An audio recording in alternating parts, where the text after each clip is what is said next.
Back with another one, Blue is our city, Manchester City fan channel. And I must start off by apologizing to you guys not being able to do the review yesterday. You just do not understand how difficult it is to do a review when you over here working in the middle of the day and the game is going on. So my bad, my apologies. I wasn't able to bring you the content, but yo, we back with another one, Blue is our city. And let's get into this straight away, yo. It's Manchester City versus Burnley, 2-0 win. And I must start off by saying I'm truly happy that we really got this win. You know, just to see the team flowing in the right direction, continuously improving. And this was a different game than what we saw a few weeks ago, or, about a month, or, let's say about 5 weeks ago when we played Burnley that first time over there at the Etihad. And that was a 5-0 win. And this game was totally different. And anybody that tells you anything different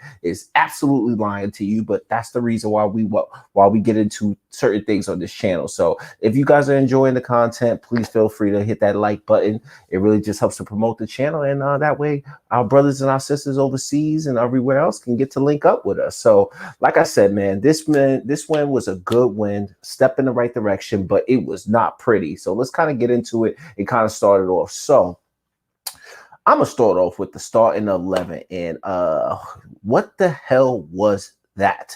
Not in a negative way, because that's not really what we do here. We take critical viewpoints, but we don't really be negative. Like if some nonsense is going on, we're gonna call it out with the team. But right now, the team is flowing good. And so, what I mean by what the hell? Let's take a look at the starting lineup, and you guys will slowly start to see. Let me kind of move that banner. As you can see, I'm pretty new to this, so I'm learning how to work maneuver, if I could talk, maneuver my way around. But here we go with the starting lineup. So as you can see, the first thing I'm thinking about is I was good to see Laporte, but I was like, yo, left back? I don't know about that, kiddo. And then you got like Cancelo there. Now, all due respect to Laporte. Laporte is money anytime he plays. Everybody that watches this channel know I'm a big fan of Laporte. John has been money for us right now. And Diaz, I'm sorry, he's undroppable. So it was really good to see Laporte. It was just that we really hadn't seen Laporte in a while in the Premier League game. So for him to kind of come back into the fold, but playing that left back position, I ain't gonna lie, I was thrown off. The one thing I had right about this, I never guessed Pep Guardiola's starting lineups because I figure that is pointless, because Pep is a specialist at making sure you do not guess his starting lineup. You think you got it, he's going to throw a wrinkle in there that you're never going to see coming. So going with this, I knew Sterling was going to play and I knew Mahrez was going to play, given the way Mahrez played last time. So little thrown off by the starting lineup, but in my mind, and I'm going to touch upon that later on as we go to the video, I get where Pep is going, and we'll talk about that as we go. So kind of starting off with it, let me kind of get rid of this. Yo, this game started off crazy. And when I say it started off crazy, what I really mean by that is literally like as soon as the game starts, you talking what? And I got to look at my notes here because I want to make sure we're on time with this. But yeah, we talking 2 minutes, 48 seconds goal. And the way the goal came about, and I got to give Laporte G money on this, because as you can see in the headline there, this was a nice ball from Laporte. Laporte threw this nice pass, or really kicked this nice pass over the top. It came to Sterling to Bernardo, and this is where I got to give Bernardo credit. Anybody know Bernardo's my man, 50 grand. I don't care if he's scoring. I don't care if he's getting assists. Bernardo Silva, a.k.a. the energy. That's what he provides to this team. And right off the bat, I love the way I saw Bernardo just be aggressive in that moment. And when he got the ball, and matter of fact, let's take it back. Let's take it back, son, because Laporte with a nice, beautiful ball over the top. Follow me, freeze it, go back, watch the game, do your due diligence. But 2 minutes and 48 seconds where he makes that pass over the top to Sterling. Sterling makes this nice pass, and look at what Bernardo Silva did. For him to catch the ball, make that nice, smooth turn, put him in the position to shoot on his left foot. I don't care. It was a good save by Pope. It was directly at Pope, but the one thing I like is I like that turn. I like the aggressiveness from a.k.a. the energy, but then I like the fact that the ball just got to get on target. He gets the ball on target, shoots it right at Pope. Pope makes a mess of it, or he does it the best of his ability, whatever. Rebound. to Gabriel Jesus. And what am I talking about there? I'm talking about Mr. Holla at Me. Yo, it was so good to see Gabby back smiling, aka Mr. 2 and 2. And I think we really got to talk about this. So bear with me as I go on and we present this content. But we really got to get into this game, bro. And what I really mean by that is, let me kind of get rid of this. Yeah, I need to talk about Jesus for a moment and Mr. 2 and 2 at that. He's flying in the Premier League now, and we know there's been some people in the camp that's been a little bit, unsatisfied with him. But there's been some people that's like, yo, we believe in him. Maybe it's the system, whatever. You got different people out there. There's many people want us to sign a striker that might not be related to Jesus, but just the fact that Sergio hasn't been playing. But I definitely want to take some time to really talk about this man, Gabriel Jesus, and I'm so happy for him. And I'm gonna tell you why.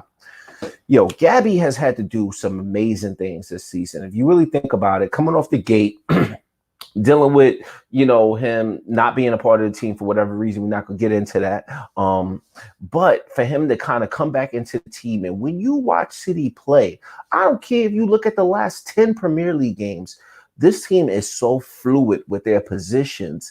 It's probably not best for a player like Gabriel Jesus. And the goal he got yesterday was a poacher's goal. And that's what I want to see from Gabriel Jesus. Gabriel Jesus does money things. He does things that are just, uncanny sometimes, things that you can't see. For instance, think about that goal he scored against Liverpool earlier in the season, the way he made that turn, whether you thought he was intentionally trying to do that or not, but that's who Gabriel Jesus is.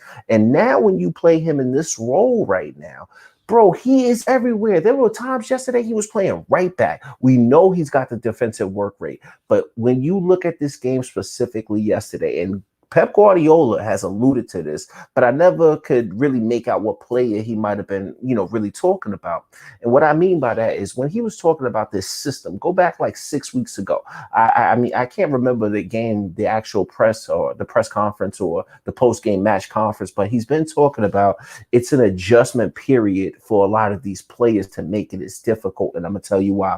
When you think about Gabriel Jesus specifically, most strikers are going to be in striker positions. When you look at him this year, we knew the defensive work rate was there, but he's been playing left wing, right wing, making runs in between other people. He's everywhere. And the way this system is, and I've always said that throughout these videos, is that this system is fluidity on steroids. It really is. It is ridiculous. And that's going to kind of take me into my next point. But I definitely want to shout out Gabriel Jesus for working hard, scoring a poacher's goal in the striker position, and just battling through whatever people think about him. And I know there's a lot of City fans out there that love you, Jesus, just like me. So let's get that clear. We all love you. We want to see you do the best. But sometimes, we might want you to score a little bit more goals. But for you to have that persistence and be in that poacher's position, work through the nuances of this new system and not really find yourself in striker positions, but being able to consistently work through it.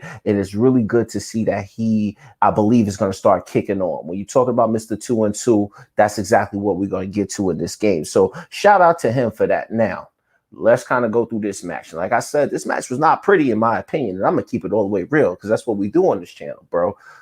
I don't care what nobody tells you on any other channel. Minute 6 through minute 27 was absolutely brutal, in my opinion. And when I say brutal, I'm always going to be real. Like, I love City to death, so you're never going to see me throw the players under the bus. If you're looking for that, that's just not going to happen. You got the wrong channel, Playboy. But just know one thing. It wasn't pretty, and I'm going to tell you specifically why it was not pretty. And if you watch the game, go back and check. Other City fans out there, let me know. But Pep Guardiola, you could look him, and that's why I really like watching the games. If you over here in the States, like myself, I watched the game on Peacock because I had to catch it after work, so I wasn't able to do the video. But what it is I watched the game last night. I had a chance to really deep dive and look at the game, and I really loved that because what I saw was Pep Guardiola constantly from minute 6 to minute 27. You could see the camera directly looking at him, and he's sitting over there. Ideally, like me, I'm sitting on my couch. I'm looking like, yo, this shit is ugly. It is terrible looking. And what do I mean by that specifically? And pardon me, I gotta look at my notes because I want to make sure everything is all the way money.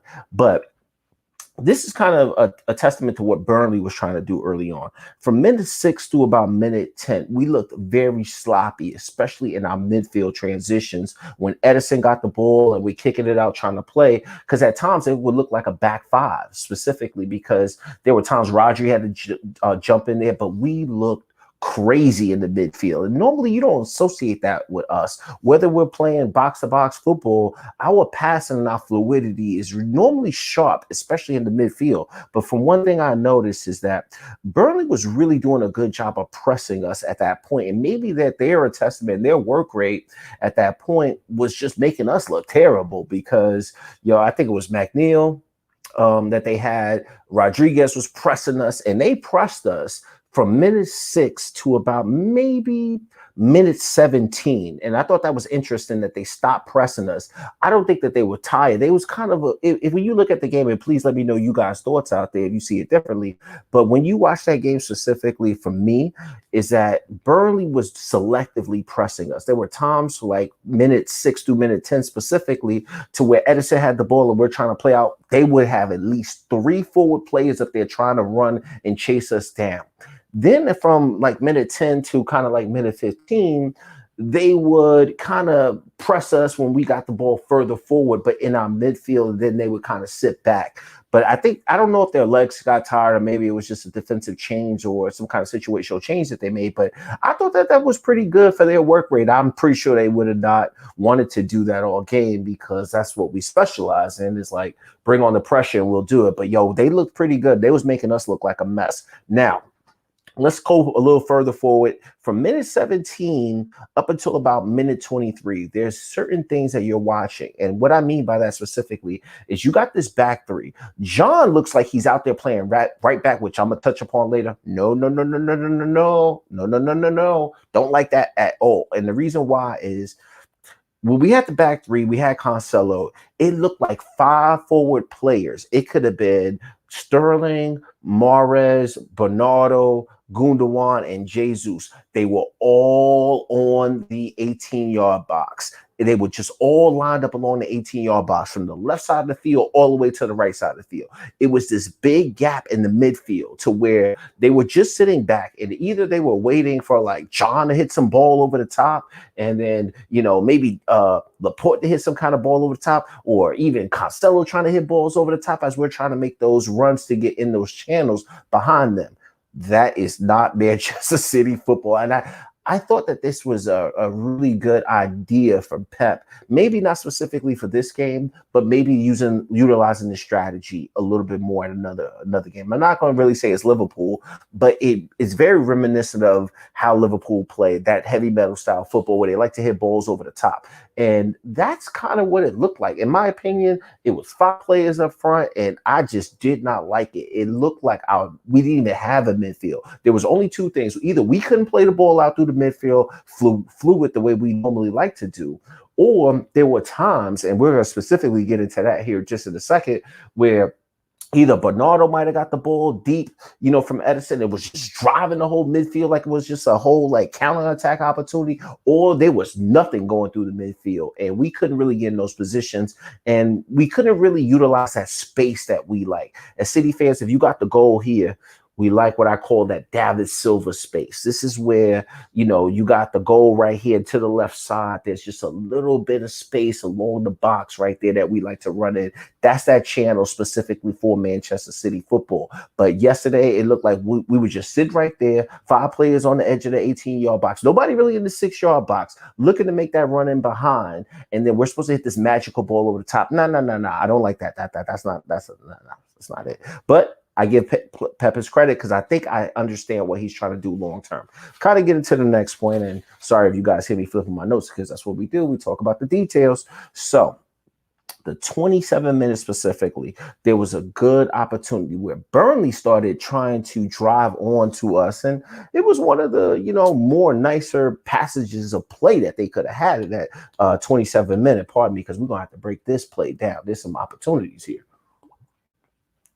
So we kind of get into this right now. So remember when I said it was brutal from the 6 minute to the 27-minute, and as you can see there, it wasn't pretty, but the 23rd minute. So in the 23rd minute, what really happened, and I'm not 23rd. I don't know what I'm talking about. There was the 23rd, the 27th minute. 27 minutes specifically, there was an opportunity where Burnley was playing the ball, going through, and then a turnover happened. Gundogan got the ball on the edge of our box. He's driving. He's driving through the midfield, and he takes 3 dribbles. Now, as he drives through the midfield, it's kind of like a basketball situation, and maybe it relates to soccer too. It's the same thing, in my opinion.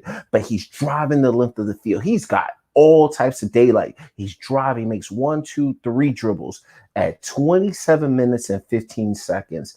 I thought that there was an opportunity that he could have passed to Sterling a little bit earlier, but in Gundogan's vision, he's probably thinking like, yo, if nobody's going to stop the ball, bro, same thing in basketball. Nobody stops the ball, you just keep going. Same thing in football. So, you drive and nobody stops the ball. So from Gundogan, I thought he should have passed it earlier, but as he sees the defender pull up to him, he passes the ball to Sterling. And this is where I really think that maybe there was a missed opportunity for us to get into what I like to call the David Silva space when you're watching. So he's driving at 27 minutes and 15 seconds. Go back and watch it.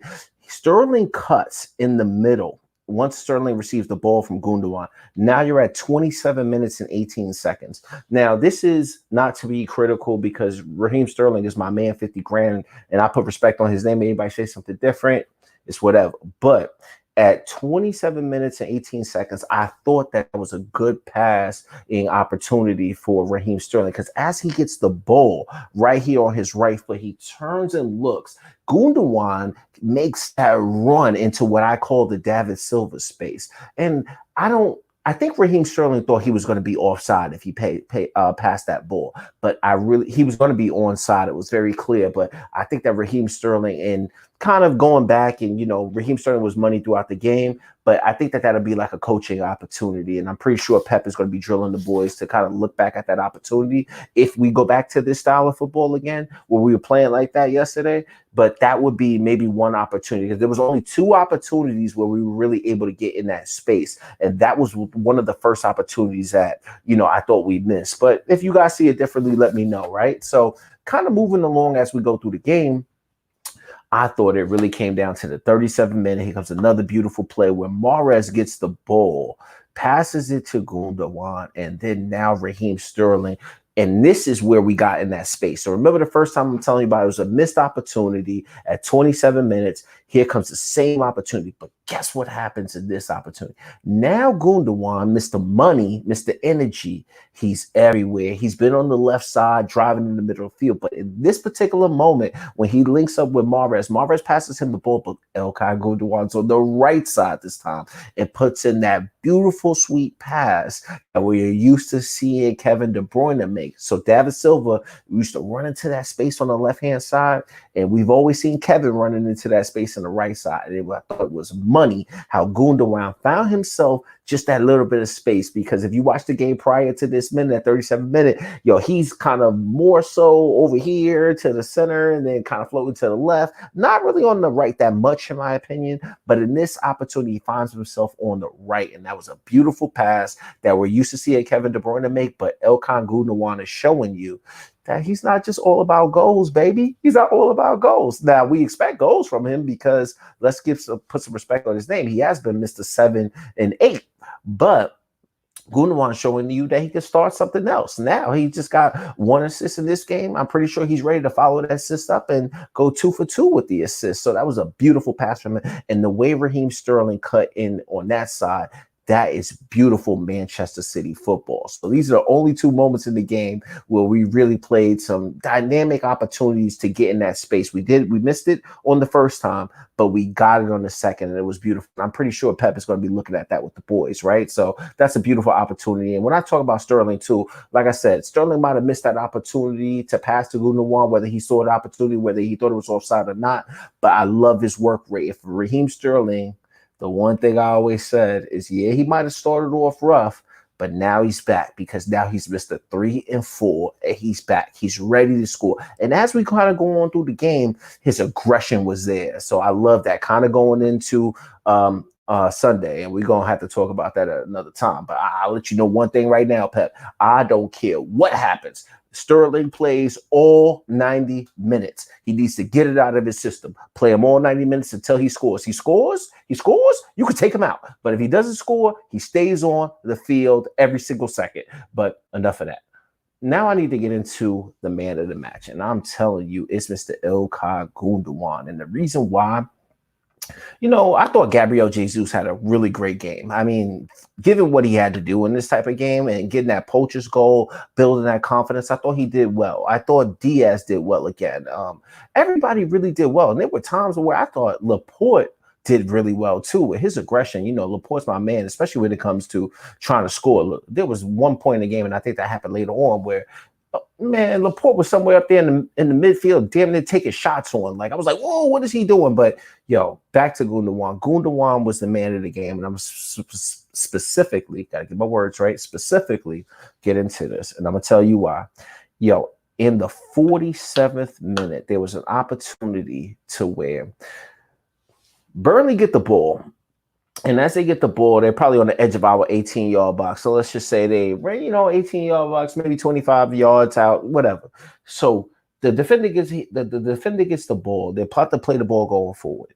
They have no idea. They probably thinking like Rodri's back. He's pressing. He's making interceptions a little further back. But they probably thinking Gundogan dropping back. Gundogan, this is the second game in a row, just like with Sheffield. He is taking that opportunity where, you think he back there somewhere? He is right there, right next to you. And the way he is closing down space, he did it against Sheffield, where defender gets the ball, they turn around, think it's going to be sweet. Oh, you can pass to your buddy. Guess what? No, he's closing down 5 yards of space so fast. His eyes are laser focused. He gets that ball and he shoots. Now, it goes over the goal and it slightly went over, but that determination, that focus, that is the second time that I've seen him do that. And Gundogan keep that up because he is lighting a fire underneath this team. And it's really good to see that. You know what I mean? So a shout out to İlkay Gundogan, man. So let me kind of get into this real quick. So I want to talk about what I thought was a missed opportunity. This is constructive criticism, if anything. You know what I'm saying? Like, this was a win, but it was not pretty. Like I mentioned, I preferably don't want to see this lineup again, ever. But I really do like the way that Sterling just showed his aggression in this game. And there was a certain point in the 49th minute, and I got to really kind of look at my notes to really see what happened here. 49 minutes, 21 seconds. Go back and watch the game. Gundogan makes this beautiful pass to Sterling. Sterling's driving on the left-hand side. And I feel Sterling in that moment. Sterling's like, yo, son, I'm Mr. 3 and 4 right now. I'm aggressive. I'm about to take that shot on. He gets the ball. And this is a lesson for Raheem Sterling, too. It's like, as he gets the ball on his left side, I think defenders and keepers at some point, they're used to him being able to, shoot the ball on his right foot from the left-hand side, but he has a tendency to shoot it on the ground and try to, get it in right there underneath the ground, like on the low shot, which is probably the best shot. But I think that they kind of watch that and they kind of see that a lot because that was a good damn save by Pope. That was a good damn save. And I think he saved it with like his left foot or something. And I was like, yo, how did he say that? I try not to curse on this channel, but I was like, yo, how did he even save that? But I think if Sterling has to, if he's going to take that shot a little bit more, sometimes try to get that ball up player. But all right, kind of going back into this play, Gundogan passes the ball to Sterling. Sterling drives on the left-hand side. He takes a shot on Pope. Great save. But in my opinion, and maybe you guys see it differently, I thought that this was one opportunity to where I could definitely see Sterling trying to score, but I thought he should have rolled that ball across to Mahrez. Mahrez would have had a goal right then and there, and it would have been a little bit better of looking football, and it would have been probably 3-0 win, and I would have liked that a little bit better. But I can get Raheem Sterling in that moment, being aggressive, Mr. 3 and 4, and trying to take that shot on. I got no problem with that. UG money, Sterling, keep doing your thing, Playboy, for real. But I thought he should have. He could have. He could have just rolled it across to Mahrez. Mahrez would have had to tap in. So, let me know what y'all think out there. So I don't. But like I said, I know Pep money when it comes to watching videos, getting the boys ready. So I'm pretty sure I want to get into it. It's got to be this, man. Well, let me talk about this. So I personally thought Cancelo did not have a good game in this game. To me, that passing and turning the ball over, but I don't really think it was his fault. So let me be clear: with that system that we was playing, yo, at times it could have been a 3-5-2. It could have been 3-5 players up front and just 2 players occupying the midfield at any given time. Like it was crazy. So to ask him to really do that and not have that passing fluidity through the midfield that he likes, I do think that was a difficult ask for him. So what I'm saying here is Cancelo versus Walker. Cancelo comes off on the 63rd minute, 64th, and we bring on Zinchenko. And shout out to Zinchenko, man. And it's amazing to see really Zinchenko playing that role because sometimes in this 3-5-2 space, or lately he's been popping up in the midfield, popping up at left back, and we all thought it was done for him, and we thought he was going to be gone. But it's really nice to see Zinchenko kind of get some time to play. And let me tell you what I really mean by that, yo. Like, if you guys really think about it, you remember when Pep Guardiola first came, and I used to always, I still try to really think about this. Is like, who was the first player that he signed? I don't really know who it was, but I do remember İlkay Gundogan coming in. I do remember Leroy Sané. But how many of you other City fans or other football fans out there remember who some of those other players were? Eric Garcia and Zinchenko. So it's really nice to really see Zinchenko come in what, the 16th season, to be able to, Pep probably told him, just work hard. They were youngsters at the time, him and Garcia. Just work hard and you guys going to get in the team. So here we are. We've seen Zinchenko throughout the years, but, we never thought he was going to be full time. So for him to just keep fighting and fighting and fighting and getting in the team however he can, especially early in this season when we thought it was done for him, I really like to see Zinchenko come on. So Pep puts him in at the 63rd minute. But what this is really about what the hell is going to happen versus Liverpool. And that right back is scaring me. So really what I want to talk about here is, what is Pep really going to do? Because that right back spot specifically, I'm a little worried about that. I got to keep it all the way real. Let me tell you what I'm worried about. I love what Cancelo brings. Anybody watch this channel knows that I like Cancelo. I didn't really understand him at first because, Walker was my man and Walker's a speed merchant. I like speed. I like power. You know what I mean? But I didn't really see a lot of that for John Cancelo. Now, I know his passing ability, his ability to create going forward. Walker ain't touching it when it comes to stuff like that. And that's just a done deal at this point. So John Cancelo has won me over when it comes to that. But when it comes to like facing certain competition, certain wingers, you talking about Son, you talking about, Amane, you talking about, even somebody like Solomon. Ooh, I don't know if I'm trusting Cancelo in those situations now. I am saying this too. While I might not be confident in his defensive abilities, I can fully understand if Pep puts him out there, and I'm confident that he will win me over defensively if he could do a job against those level of wingers. You know what I mean? Somebody like a Rashford running at you at right back. You know what I mean? I know Kyle Walker's money in them situations because he's power and pace. And what I'm saying here is, Pep, I don't know what you're going to do, Playboy, but I'm just saying, that this is a power and pace league. And Kyle Walker, regardless of whatever you think, he got power and pace. Now, he has been prone to make a mistake, and I think that was one mistake against Liverpool, but, we got to have speed back there. So however Pep chooses to do it, I think it's going to be extra interesting. But what I really want to talk about is this. You can see that there's certain things that are going to be challenges for us throughout the season. And what I mean by that is we got 3 elite level, special. Let's just say special at this point. I don't want to say elite just yet. I think that they're good money, but the jury is still out, and most of them are fairly young at this point. But we got 3 great level or good level, A+. Well, let's say A, whatever. Good center backs. And we got John Stones, who was somebody who was out in the cold, and he's come back in the fold now, and he's doing his thing. We got Ruben Diaz, who I will always be money on, and I honestly admit that I didn't think we should have got him for the amount of money we paid, because I was thinking of Koulibaly, I was thinking about Upper Meccano, I was thinking power and pace. And that man has fully won me over with his communication skills. Emerick Laporte is always going to be my man. I'm going to tell you why. I think that the best center backs, and I love John and I love what Diaz has brought to the table, but I've always said the best center backs in England, in my opinion, I could be 100% wrong, and I'm fine with that. If y'all feel differently, let me know out there. But a healthy VVD and a healthy Laporte, yo, that's unstoppable in my opinion. That's unstoppable. Now I know Toby might got something to say about that, and I know maybe other players might have something to say about that. I'm not going to try to name drop everybody, but I'm just saying, yo, in my opinion, yo, his money. Now, Diaz is fully coming and do his thing. And, yo, on the left side of the defense, on the right side of his defense, yo, he's doing that. He's built a nice partnership. But I know it's always going to be tough for Pep to say, yo, I got 3 center backs over here that are just special, and how do I get them on the field? So only naturally you're going to have to think about a back 3 at some point. And I think that that's what this game was about. Pep knows kind of going into next week, you know, there's really only certain things we can do.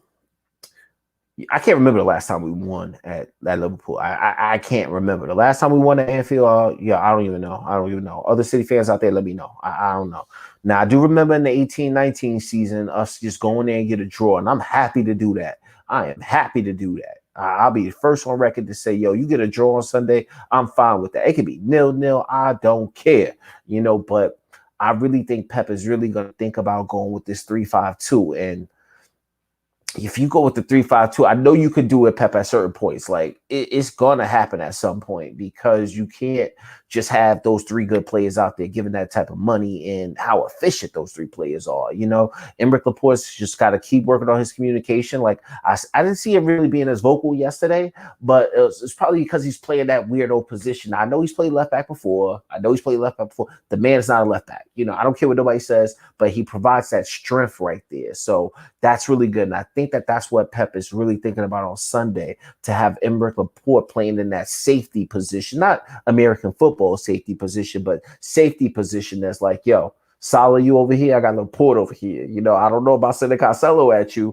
or I don't know about Mendy, and I don't really know about Zinchenko, but I think I'm going to put Laporte over here on Mo Salah. So I think that that's what this game was about, and that's the reason why we played this type of system. But one thing was evident. I do not like that John playing that. He was too far forward. I like to see John back a little bit, and if he's going to put Cancelo in front of John and they play a 3-5-2 or however he chooses to, we know the system's going to be fluid, but if he plays 3 at the back and he has Cancelo over there, that'll make much more sense. But I think John just looked uncomfortable doing it. And John doesn't even need to be comfortable. Please do not let John be comfortable being a right back. I don't want to see that ever again. I hated seeing John at like CDM at points, you know, like 2 years ago. I hated that. John is a center back. Leave him back there. I know he can pass the ball, but don't do that. Or if you decide to go with a back 4, you already know. But Pep, please, none of that back 3 stuff against Liverpool. And the reason why I think that is, yo, don't get him opportunity, bro. You saw in this game, yo, mad points. Pep just sitting up there like this, like, yo, this game is ugly. You know, don't give yourself that opportunity, Pep. Yo, I know you, Pep. You know way more about football than I ever know, but yo, you play that back 3, and with that gap in that midfield that we saw today, or we saw yesterday versus Burnley, some different players. Yo, you know Thiago, and then you got Wijnaldum right there. Yo, we don't want to put them in that positions, Pep. That midfield was wide open, and Burnley had better players in the midfield. They would have came at us, bro. So I don't know, Pep. I trust you. I'm gonna rock with you either way. Win, lose, or draw, you know you got my vote, yo. But just don't do it. Just don't do it. But with that being said, you know, this is Blue as Our City, Manchester City fan channel. It was another win against Burnley. It wasn't pretty, but it's just another W. It's another clean sheet. And we just going to keep winning and doing our thing. So I definitely thank you guys for tuning into the video. Feel free to hit that like button. Feel free to hit that subscribe button. But thank you guys so much. And I'm out. Talk to you guys next time. Peace.